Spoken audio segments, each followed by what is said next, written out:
દિવાળીમાં 7 દિવસ પહેલાં તો બધી મીઠાઈઓ અને ઓલી ચકરી ને શક્કરપારા ને ગળ્યા શક્કરપારા ને ફરસા શક્કરપારા ને ગળી પૂરી ને ફરસી પૂરી ને તીખી પૂરી ને ઘૂઘરા, ચોરાફરી કેટલું કરતા નહીં. હવે માણાવાળા દિવાળીમાં મુંબઈ છોડીને વયા જાય આટો મારવા. ઘેર હોય તો કોક સાલ મુબારક કરવા આવે ને. આ હૂતો ને હૂતી, હું ને મારા એ રહ્યા અમે બે નનકુડી ટોપડીમાં આપણે રાંધીએ. તો મુંબઈમાં તો લોકો દેહવાળો જમવા આવ્યો તો આવડી પીરસવા જાય, વાટકીમાં શાક લઈને ચમચીથી પીરસ જાય અને પાછી પૂછતી રહે, શાક મૂકું કાકા, દાળ મૂકું, રોટલી મૂકું, ઊંધિયું મૂકું?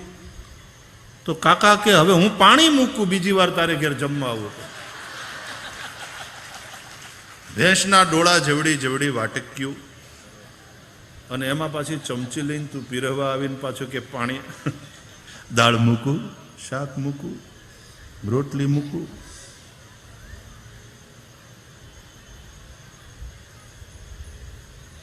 ભેગા મળીને ખાઈએ એનો આનંદ જ કંઈક જુદો છે. મોટા મકાનમાં રહે છે, મહેમાન માટે ક્યાંય જગ્યા નથી. મળું આપણે ડબલ રૂમમાં રહેતા હતા અને તોય વેકેશનમાં આપણા ભાણિયાને બધા આવીને અને કાકાના ઓલા બધા એવા પિતરાઈના એના છોકરાઓ વેકેશન કરવા આવે તે ઘર ગાજતું ને ગુંજતું રહેતું. અને 2 રૂમની અંદર તો 3 ભાઈઓનો પરિવાર એમાં ને એમાં હચવાઈ જતો હતો અને મહેમાન આવે તો એ પાછા હમાઈ જતા હતા. હવે દરેકના બેડરૂમ અલગ.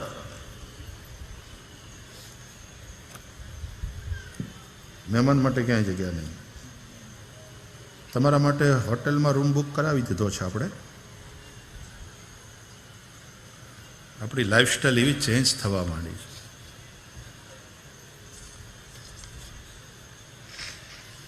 ગરીબીથી, બહુ સરસ શેર છે, ઉભા રહ્યો હમણાં કહું. गरीबी थी जो सबको एक आंचल में सुला देती थी. गरीबी थी जो सबको एक आंचल में सुला देती थी. अब अमीरी आ गई, सबको अलग मकान चाहिए. अब अमीरी आ गई, सबको अलग मकान चाहिए.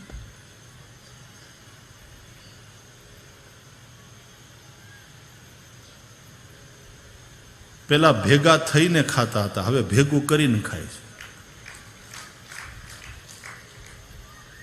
ભેગું કરીને ખાવાને બદલે ભેગા થઈને, ભેગા મળીને ખાઈએ. લ્યો અહીંયા આનંદ શું છે? આપણા સંપૂર્ણ સમાજ અને બીજા પણ ભાનુશાલી સમાજના દ્વારા આયોજન છે, પણ કથા સૌને માટે. બધા ભેગા થઈને હરિગુણ ગાઈશું ને ભેગા મળીને ખાઈશું ને કેવા જલસા, કેવો આનંદ.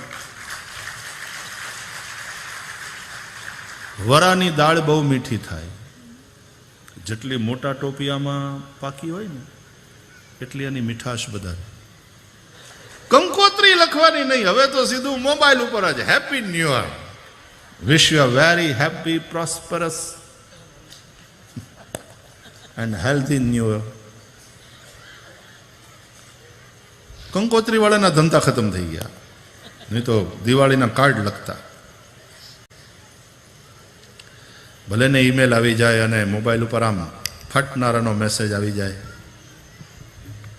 પણ ઓલો 3 મહિને કાગળ આવતો નહીં, પોસ્ટકાર્ડ હાથમાં લેતા અને પછી વાંચતા જે મજા આવતી હતી.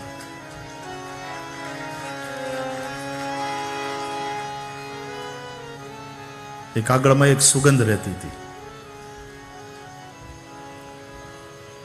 એ કાગળને હાથ અડાડતા રોમાંચ થતો, કારણ કે લખવાવાળાનો સ્પર્શ એ કાગળને પ્રાપ્ત થયેલો હતો. ઈમેઇલનું કનેક્શન ક્યાંય નથી. કનેક્ટિવિટી છે, but we are disconnected. Connectivity is there.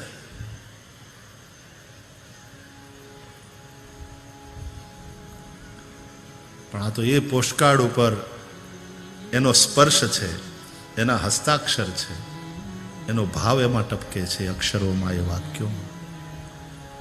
એમાં પછી છેલ્લે તાજા કલમ કરીને જે એક સેન્ટેન્સ લખ્યું હોય ત્યાં તો આમ જાણે 4 ચાંદ લાગી જાય.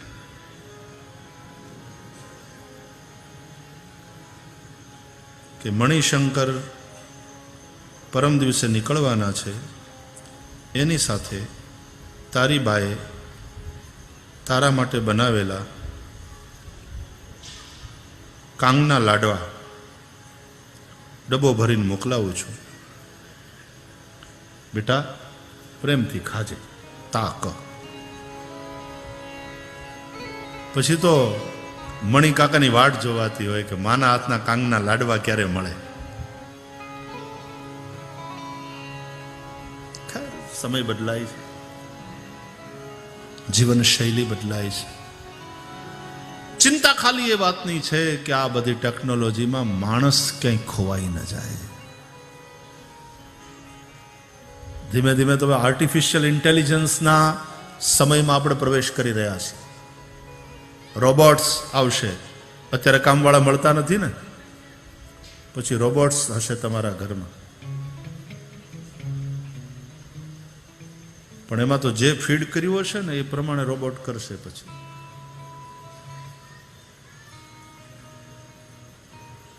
અને ખતરોય છે એનો. આર્ટિફિશિયલ ઇન્ટેલિજન્સની જ્યારે વાત કરીએ છીએ ત્યારે એના ભયંકર જોખમ પણ છે કે માણસે બનાવેલા એના એ રોબોટ્સ માનવ જાતનો નાશ કરી શકે એવી સંભાવના છે.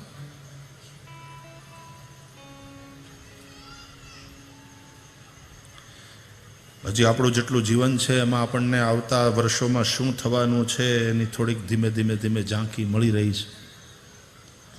પણ દુનિયા બહુ ઝડપથી બદલાઈ રહી છે વાલા. હવે તમને કેટલા કહેવા મળ્યા છે કે હવે આ બધું કથા બથાને છોડો, હવે કયા જમાનામાં તમે છો, આ બધું જૂનું થઈ ગયું. એવું નથી, અમે તમારા સોશિયલ મીડિયામાંથી ચાલુ કરશું. કથાની નાની નાની ક્લિપ બનાવીને મોકલતા રહેશો. હવે કથા એવું થાય છે ને, ઘણા એવું સારું કંઈક કહેવાયું હોય તો એની નાનકડી ક્લિપ બનાવીને વોટ્સએપ ઉપર ને બધે ફરતી કરે. આમ તો વોટ્સએપ ઉપર બહુ સત્સંગ થાય છે. આપણને એમ થાય કે ઓહો એક એક મહાત્મા છે, આ દુનિયા કેટલી સરસ છે. સવારના તો શુભ વિચારોનો ધોધ વરસે, આપણે ભીંજાઈ જઈએ આખે ને આખા.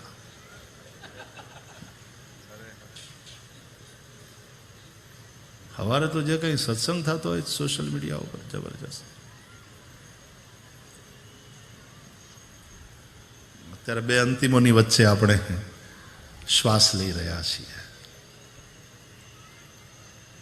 નારદજીએ જોયું અને નારદજીને બહુ ચિંતા થઈ કળિયુગનું આ વાતાવરણ જોઈને. અને એમાં પાછા જમનાજીને કાંઠે ગયા તો ત્યાં એક દ્રશ્ય જોયું, એનાથી વધારે ચિંતા થઈ. ત્યાં ભક્તિ દેવી રડતા હતા. એની બાજુમાં એના દીકરા જ્ઞાન અને વૈરાગ્ય એ જર્જર હાલતમાં સૂતેલા પડ્યા હતા. જે દેશમાં જ્ઞાનની આ સ્થિતિ હોય,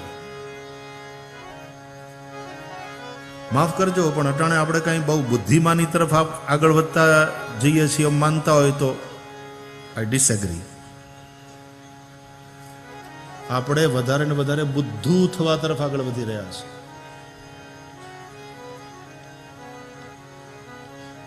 મોબાઈલ નહોતા આવ્યા ત્યારે જેટલી યાદ શક્તિ હતી તમારી એટલી અત્યારે છે. એ વખતે બધાના ટેલિફોન નંબર યાદ રહેતા હતા, અટાણે છે ફોન બુક જ છે અંદર. એટલે આ બધું બનતા જતા આપણું બ્રેન ધીમે ધીમે ધીમે આળવું થવા માંડ્યું છે. હવે કંઈ યાદ નથી રાખવું પડે, બધું આમાં છે. બુદ્ધિ શક્તિ ક્ષીણ થવા માંડી છે. વિઝડમ જેને કહેવાય એ સમાપ્ત થતું જાય. તર્ક વધ્યા, લોજિક વધ્યું, શ્રદ્ધા ઘટતી જાય. જાણકારી વધી, જ્ઞાન ઓછું થતું જાય છે. આજે નનકુડા છોકરાની પાસે જે જાણકારી છે એ દાદાની પાસે નથી. માહિતીનો ભંડાર છે.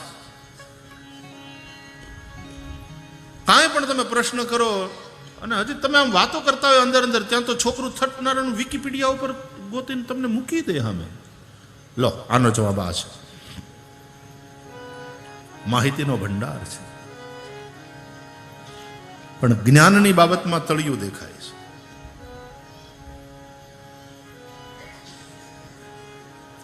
આવા વિચિત્ર અંતિમોની વચ્ચે આપણે શ્વસી રહ્યા છીએ અત્યારના આ કાળમાં. જ્ઞાન જર્જર દશામાં અને સુષુપ્ત. વૈરાગ્ય એની સ્થિતિ પણ દયનીય. એને બદલે રાગ, આસક્તિ, મોહ એ જ દેખાય છે. અને ભક્તિ રડે છે, મંદિરોમાં ભીડ છે, પણ એમાં ભક્તો કેટલા ને ભિખારી કેટલા. મંदिરમાં भीड़ છે, પણ ભગવાન से चाहने वालों की कि भगवान को चाहने वालों की.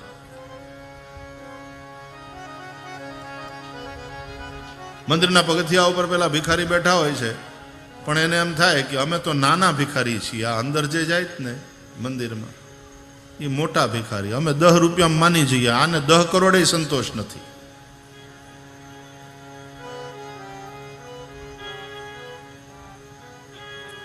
આવી સ્થિતિમાં દેવર્ષિ નારદે બીડું ઝડપ્યું.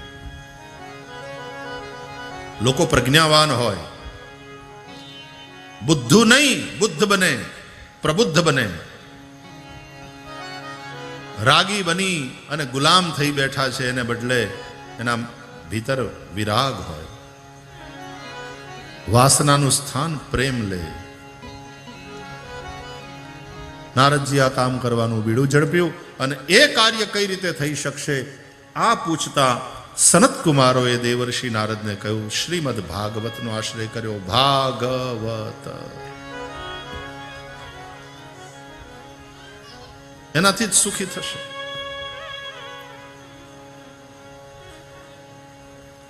એનો આવો મહિમા. અરે સનત કુમારોએ કહ્યું તમને ખબર નથી. અને સનત કુમારોએ ભાગવતી કથાનો મહિમા ગાયો. દેવર્ષિ નારદને અને ગંગા કિનારે બેઠેલા સૌને ભાગવતની કથાનો મહિમા સંભળાવ્યો, સમજાવ્યો. અને ખરેખર ભાગવત થકી એ કામ થયું. ભક્તિનું દુઃખ દૂર થયું, જ્ઞાન વૈરાગ્ય જાગ્યા. અને આ ભાગવત થકી જ્ઞાન વૈરાગ્ય ગેહે ગેહે જને જને પ્રતિષ્ઠિત થાય એવો જે નારદજીનો સંકલ્પ હતો એ સિદ્ધ થયો. સનત કુમારોએ ભાગવતી કથાનો મહિમા ગાયો. ગમે તેવો કાયિક વાચિક માનસિક પાપ કરનારો હોય એ પણ કૃષ્ણ લોકને પ્રાપ્ત કરે. હાવ તળિયાના માણસને છેક ટોચ સુધી પહોંચાડી દેવાની વાત આ ભાગવત થકી થાય છે. નહીં તો ડોક્ટર એમ કે ને ઘણી વાર કે ભાઈ આ કેસમાં તો કઈ થાય એવું છે નહીં. હવે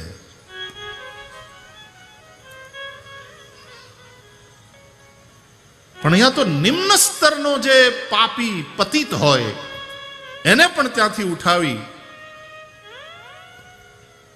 અને હવે જીવશે જેટલું જીવશે, પણ એને આ લાઈફ સેવિંગ ડ્રગ છે એ આખી જિંદગી લેવી પડશે એવું જેમ ડોક્ટર કહી દે, દવા તો એને લેવી પડશે. ટોટલી ક્યોર તો સંભવ નથી આવું કહી દે.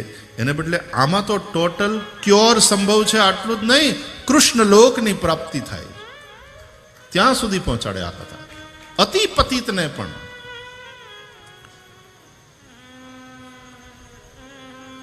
સપ્તાહ યજ્ઞેન કલૌ પુનંતિ તે. તો ભાગવત આ યાત્રા એનો કલિકાલમાં પણ આટલો પ્રભાવ છે એમ નહીં. કલિકાલમાં તો વિશેષ આની ઉપયોગિતા છે. કારણ કે નારદજીએ એટલા માટે જ તે ઉપાય પૂછ્યો હતો. કળિયુગમાં જ જે બધી ગડબડ જોઈ એ જોઈને જ તે નારદજી ઉપાય પૂછ્યો હતો, અને ઉપાયના રૂપમાં જ આ ભાગવત આપણી પાસે આવ્યું છે. ત્યારે એની પ્રાસંગિકતા અત્યારે નથી એમ કોઈ કહે તો એ એની સમજદારી નથી.